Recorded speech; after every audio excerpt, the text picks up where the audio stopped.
just keep on praying. Ayun, no, magiging LDR talaga kayo nitong person mo. Pero may stress ito, guys, no? Syempre, parang may stress ng kaakibat, mga kapiksi.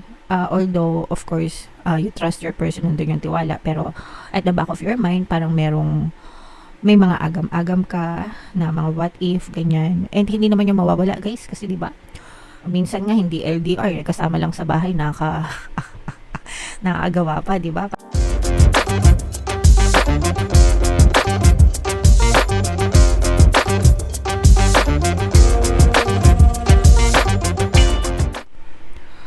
Hello guys, hello Gemini, welcome back to Pinoy Pixie Tarot. Ang pamagatang episode natin for tonight is Silip sa Pag-ibig Kapalaran para ngayong December para sa Gemini, Sun, Moon, Rising, Sign, and Venus.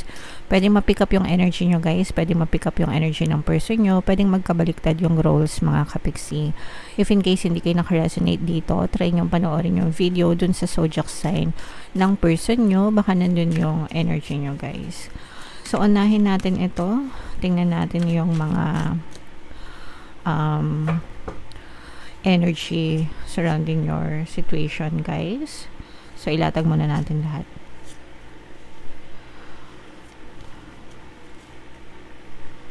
Okay. So, dito, mga kapiksi, no? Nakikita natin with these two energies, sobrang ganda ng chemistry between the two of you. Parang eto, no, with this mirror, parang nakikita nyo sa isa't isa. Very much compatible kayo, no?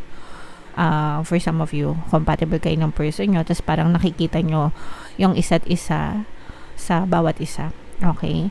And para sa inyo, parang feeling nyo, nakita nyo na yung other half nyo. As in, yung talagang kabiyak ng inyong puso. And parehas kayo ng mga desires, parehas kayo ng passion, parehas kayo ng goal, no? Kung magkaiba man kayo ng personal goal, pero meron kayong goal, nagets nyo ba? Kumbaga parang parehas kayo na may kanya-kanyang personal goal sa buhay, mga ganun. And nararamdaman ko rin dito, guys, yung self-respect, no? Yung respeto sa isa't isa.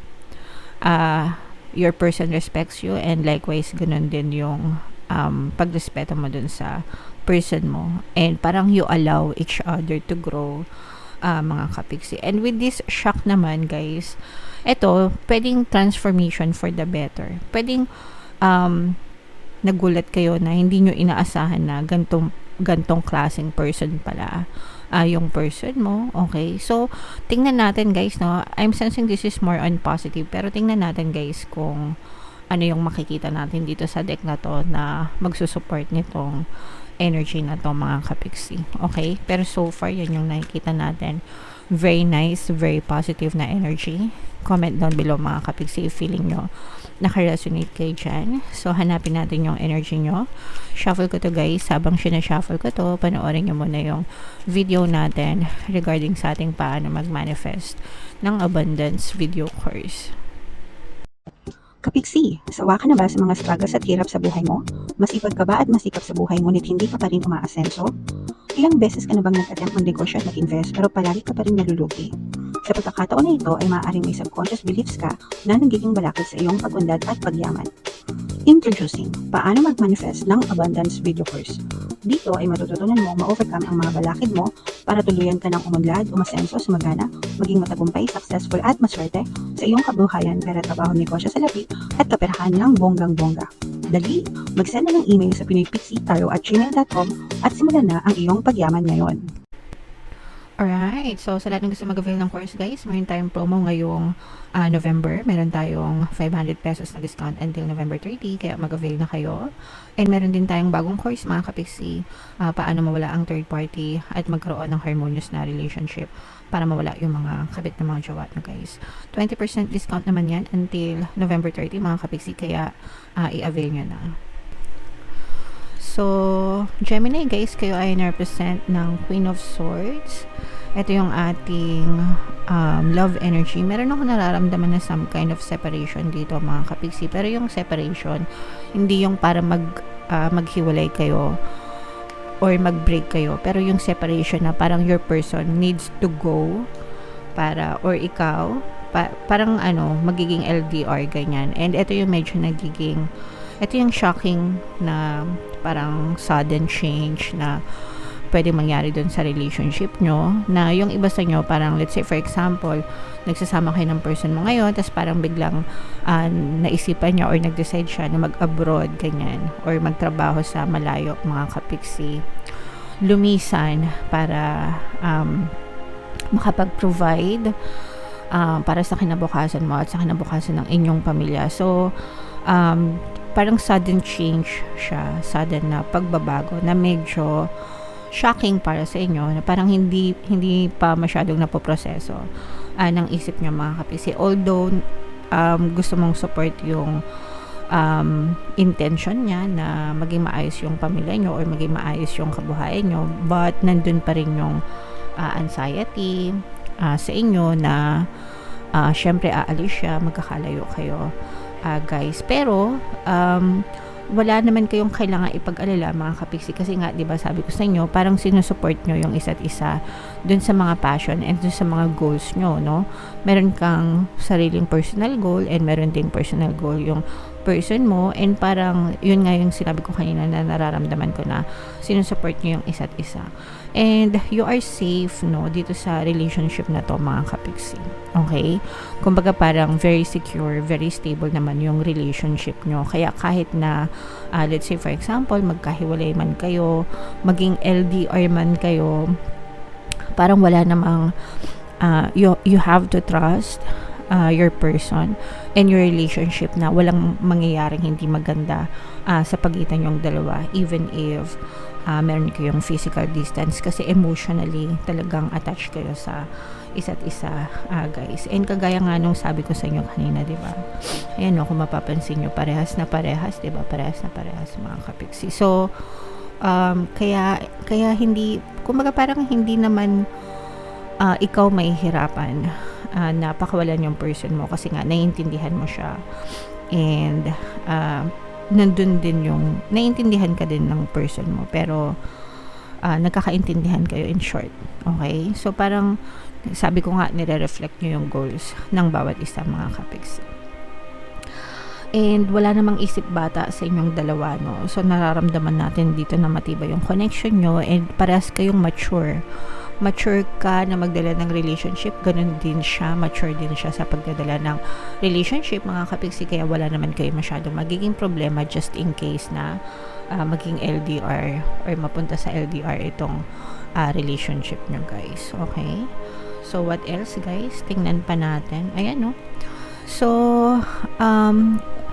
kung meron kayong mga pinagdadasal sa relationship, mga kapiksi, no, just keep on praying. Ayan, no, magiging LDR talaga kayo nitong person, no. Pero may stress ito, guys, no. Syempre, parang may stress na kaakibat, mga kapiksi. Although, of course, you trust your person, nandun yung tiwala, pero at the back of your mind, parang may mga agam-agam ka na mga what if, ganyan. And hindi naman yung mawawala, guys, kasi di ba, minsan nga hindi LDR, kasama lang sa bahay, nakagawa pa, di ba? Paano pa kaya yung mga LDR? Pero it's just a state of mind na pagka in-entertain nyo, mga kapiksi, definitely you will see evidence. So wag nyong i-entertain, guys, para hindi kayo makakita ng evidence, okay?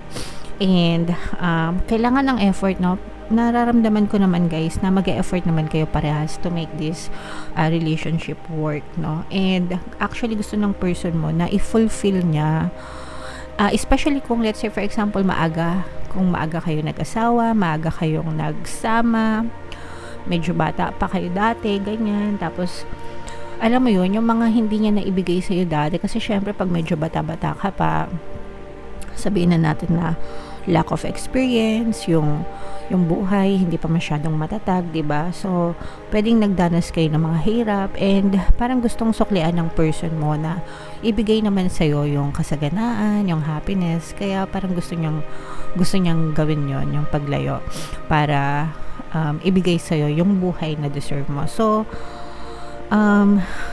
actually para sa iyo din to para sa inyong relasyon, no, or sa inyong kabuhayan. So dapat lang talaga na matuto kayo magtiwala sa isa't isa, and palakasin niyo yung relationship niyo and focus on having a harmonious relationship rather than entertaining yung mga duda and takot. Okay? So you can make it work, mga kapiksi. Maraming mga LDR relationships na super successful. So kayo din pwedeng maging successful, mga kapiksi. And may mga subliminals tayo, guys, na pwedeng makatulong, no? Especially yung para sa mga LDR na combo, yun, the best yun. Pero pwede kayong makinig dyan, pampabalisa, pampamiss, ganyan, para kahit na magkalayo kayo, guys, palagi nyo pa rin mamimiss yung isa't isa. So comment down below if feeling nyo nakaresonate kayo dyan. Tingnan natin yung love message or love advice for you, Gemini. Nothing has gone wrong, no? So wala talagang mali dito sa relationship na to, and even if magkalayo kayo, guys, walang mangyayaring hindi maganda. You just have to pray. Unang-una, syempre, ipagdasal, no, yung inyong relationship and inyong person, and kayo din, no. Sabi nga dito, trust the process. This connection is divinely timed. So lahat ng nangyayari sa relationship nyo, mga kapiksi, right now, nasa tamang order siya. So, nasa tamang ganap, mga kapiksi. You just have to embrace it, and alam nyo yun, matuto kayo magtiwala sa karelasyon nyo and sa relasyon nyo. Okay? Alright. So, comment down below, Gemini, if feeling nyo nakaresonate kayo dyan sa mga messages na yan, mga kapiksi. Ito yung ating 2025 kapalaran. Panoorin nyo na. Ito naman yung ating success stories ng paano mag-manifest ng abundance with your course. Click here to subscribe, guys. Ito yung ating mga relationship subliminals. Thank you for liking, sharing, and subscribing. See you next time. I love you all, mga kapiksi. Have a nice day. Bye-bye.